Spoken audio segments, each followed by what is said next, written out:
Sisimul Puyai Thỉnh Mai Warga Baru.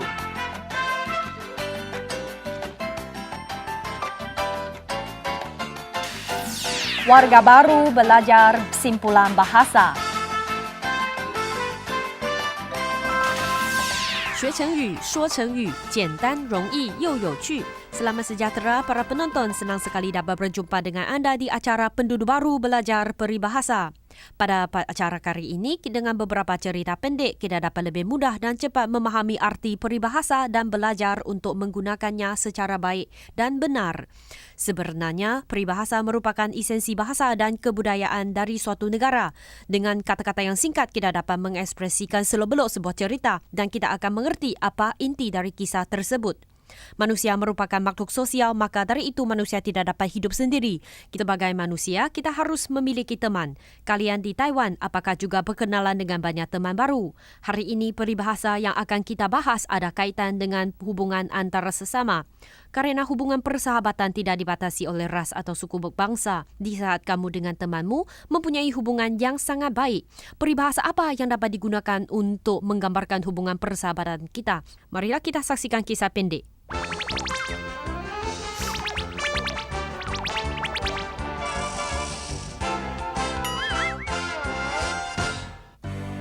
清璇, kamu hari ini juga datang untuk membeli sayuran. Oh, kamu rupanya. Kamu seorang diri bawa begitu banyak belanjaan. Mari sini saya bantu.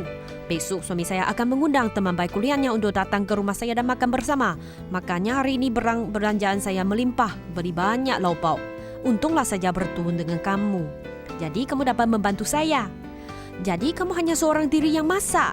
Saya bantu kamu. Lagipun rumah kita kan berdekatan. Baiklah, kamu bantu saya ya. Apakah kamu tahu suamiku dan temannya adalah teman baik? Hubungan mereka sangatlah akrab. Sama dengan kita, ternyata mereka sudah akrab sekian lama. Semakin umur seseorang, semakin ia akan menganggap teman baik itu berharga. Benar sekali. Sama halnya seperti kita di Indonesia menjadi tetangga, di sini tetangga juga. Sudah sampai di rumah. Minggu depan kita pergi ke pasar bersama ya. Baik, kita lihat saja minggu depan hari apa yang akan belanja. Pasti saya akan menelpon kamu dulu. Jangan lupa ya. Nanti bantu saya juga untuk menganggap barang belanjaan. Pasti sampai jumpa. Ya.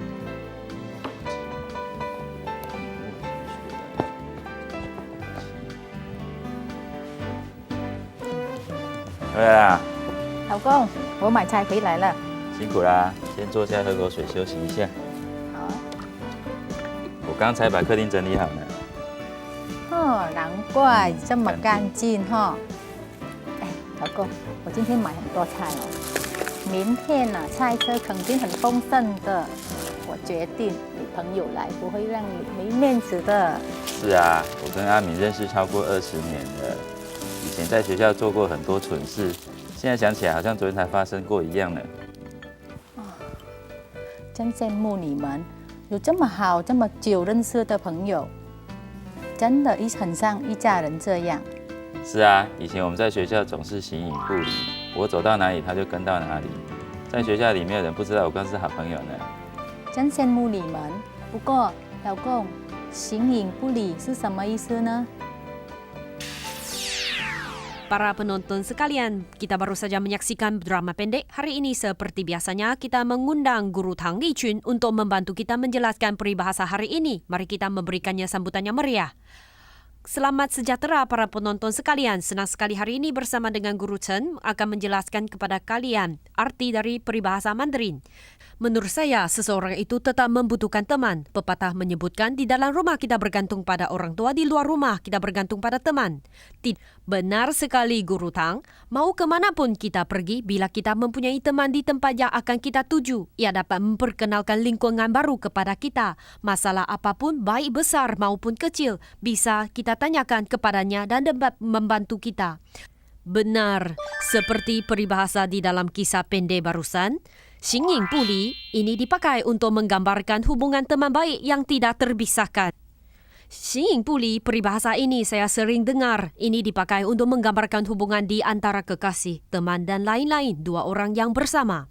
Tepat sekali. Xing mengacu pada tubuh atau fisik seseorang. Ing itu bayangan. Arti peribahasa ini ialah bayangan dan tubuhnya melekat bersama dan tidak dapat dipisahkan. Dengan kata lain, hal ini dipakai untuk menggambarkan hubungan persahabatan antara sesama yang sangat erat, selalu bersama kapanpun, dimanapun. Tepat sekali. Apakah peribahasa ini juga ada dari cerita kuno? Tentu saja, pada awal mulanya peribahasa ini sebenarnya menasihati kita untuk mengambil kesempatan. Bila saatnya tidak tepat, sekalipun mempunyai kepintaran juga tidak akan berhasil. Dengan kata lain, orang bijak harus menggunakan kesempatannya dengan baik. Seperti orang yang berjalan di bawah sinar matahari, dia dan bayangan saling tidak terpisahkan. Oh, saya mengerti. Jadi peribahasa ini ternyata berawal mula seperti ini, lalu kemudian berubah arti dan dipakai untuk menjelaskan hubungannya akrab, tidak terpisahkan. Ia kerana bahasa itu hidup, jadi dapat berubah seiring dengan perubahan waktu. Arti peribahasa itu sendiri juga akan berubah. Benar sekali, kerana bahasa merupakan sebuah alat bagi manusia untuk berkomunikasi. Manusia berubah, budayaan pun berubah, jadi maknanya bahasa juga berubah. Para penonton, apakah sudah mengerti peribahasa hari ini? Marilah kita segera saksikan kisah berikutnya.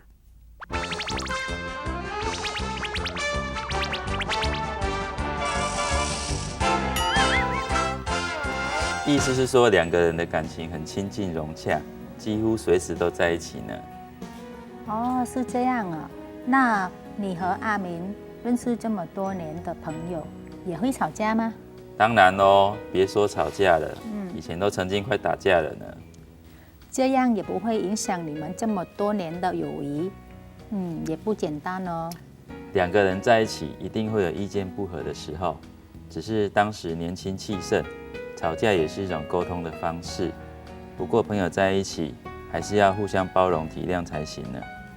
是啊，像我跟常卫也是一样，从越南到台湾。 这么多年的朋友，偶尔也会为了小事会吵架。真正的好朋友也是像家人一样，最后也会谅解对方。我和阿明就是这样，我们两个真的是情同手足，从年轻到现在，什么事情没有经历过？情同手足，不是手和脚吗？情同手足。 Peribahasa ini sangatlah mudah, bukan? Karena tersusun dari kata-kata yang mudah dipahami. Kalau kalian sudah memahami arti souju adalah kaki dan tangan, artinya juga sebagai kakak beradik, maka akan sangatlah mudah untuk memahami peribahasa ini. Peribahasa ini artinya hubungan di antara kedua orang yang erat yang sudah seperti saudara sendiri. Oh, jadi meski terkadang saat belajar peribahasa, kita tidak dapat memahami seluruh artinya. Namun dengan kata kuncinya, kita dapat mengerti arti keseluruhannya, tidaklah susah untuk menerka arti peribahasa tersebut. Saya berikan satu contoh lagi untuk referensi. 我和班上同学感情很好，情同手足。 Hubungan saya dengan teman sekelas saya sangatlah akrab. Arti ini hubungan saya dan teman sekelas sangatlah baik. Kita sudah seperti saudara. Guru Chen kan sudah lama tinggal di Taiwan. Apakah Anda juga memiliki teman yang baik yang sudah seperti saudara? Tentu saja, berteman sebenarnya juga bergantung pada nasib. Selain keduanya saling cocok, di saat mereka bersama juga harus saling mengerti dan punya toleransi. Dengan ini baru bisa menjadi sahabat karib. Persahabatan juga bisa terjalin antar bangsa, terutama bagi orang yang jauh dari kampung halaman. Mereka sangat membutuhkan teman untuk menemani mereka. Ya, saya setuju. Saya adalah orang tersebut. Saya bisa mengerti dan memahami perasaan tersebut. Perasaan membutuhkan seorang teman. Peribahasa ini kalian telah menguasainya, bukan? Mari kita segera menyaksikan pertunjukan pendek selanjutnya.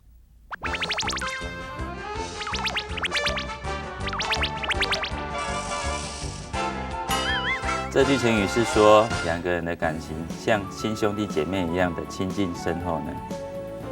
啊，原来如此啊！那照你这样这么说，你跟阿明两个就是说形影不离，形同手足。是不是他比我还了解你哦？是啊，有很多以前我发生的糗事，你都还不知道呢。他应该是最了解我的人了。哦。 讲到那句话，我想起来好像有一次在电视台，我看到有一个电视剧，有一句话什么叫什么气，应该是如胶似漆吧？啊，对，哎，那句话是什么意思啊？也和我们两个刚刚说形影不离、形同手足是一样的意思吗，老公？这也是说两个人的感情很亲密啦。哦，原来是这样。Apakah kalian menyadari demi menjelaskan suatu hal yang sama, bahasa Mandarin dapat memakai bermacam-macam peribahasa untuk menjelaskan sesuatu hal yang sama?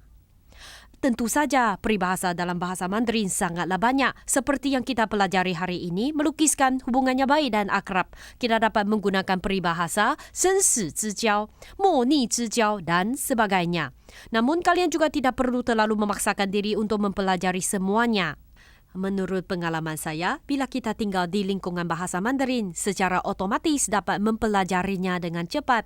Jika bertemu dengan kata-kata yang sulit setelah memahami arti tersebut dan di saat yang tepat mengucapkan kata tersebut, setelah beberapa kali akan dapat mengingatinya dan menggunakannya dalam waktu dan situasi yang betul. Pantas saja Guru Chen fasih berbahasa Mandarin. Kamu terlalu memuji. Saya hanya membagikan sedikit pengalaman saya. Guru Chen tidak perlu sungkan. Baiklah, saya akan memberikan sebuah contoh untuk peribahasa ini, 如胶似漆. 我爸爸妈妈的感情如胶似漆.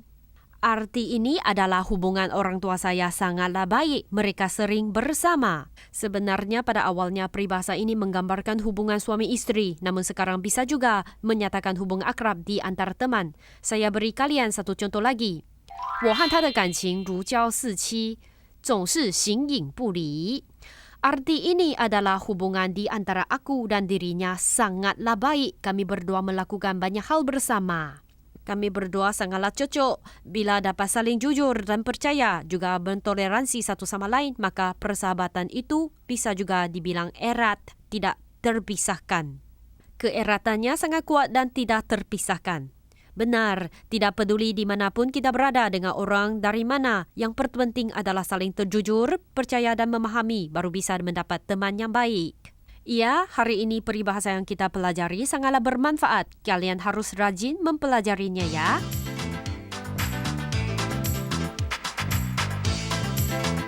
Akhir kata, saya ingin menjelaskan sekali lagi peribahasa hari ini.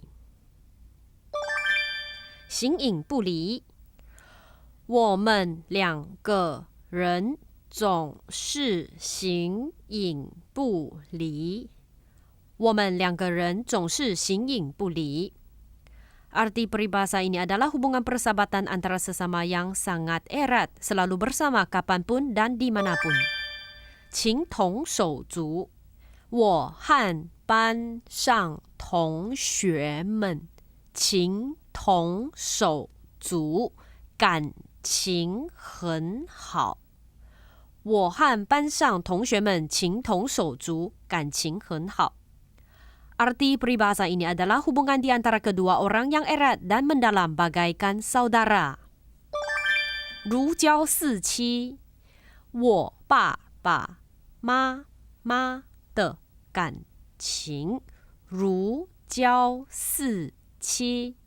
我爸爸妈妈的感情如胶似漆. Peribahasa ini melambangkan hubungan yang erat dan mendalam, tidak rela untuk berpisah. Ketiga peribahasa di atas mempunyai arti yang tidak jauh berbeda, kadangkala juga dapat digunakan berganti-ganti. Kami persilakan Guru Tang untuk menjelaskan kepada kita semua. Baiklah, saya akan tunjukkan kepada kalian semua kapan dan di mana kalian dapat menggunakan peribahasa ini.